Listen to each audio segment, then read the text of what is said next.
In the beginning, God creates the heavens and the earth in 6 days.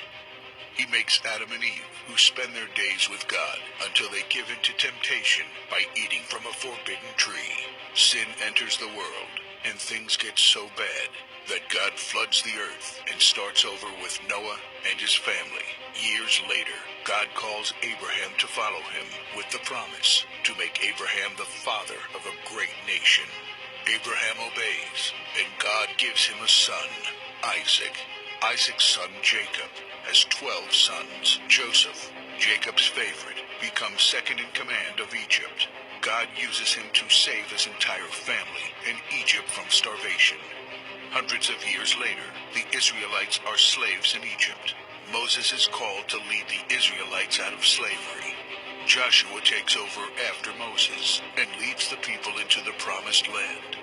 After Joshua, God raises up judges, temporary military leaders like Deborah, Gideon, and Samson, who protect and fight for God's people. The people tire of this leadership, and they call for a king. God gives Israel King Saul, King David, and then King Solomon. But it's all downhill from here. The people rebel. The kingdom of Israel is divided, and everyone turns their back on God. Prophets like Elijah, Isaiah, Micah, and Jeremiah warned that if people don't repent of their sins, there will be consequences.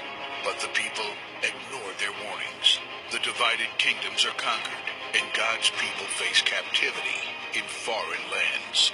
People like Daniel show great courage and stand up for God when no one else does.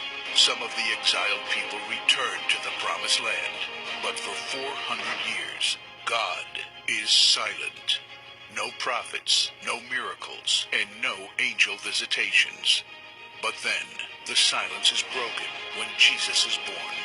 He lives a perfect life, teaches truth, and performs miracles, proving he is God.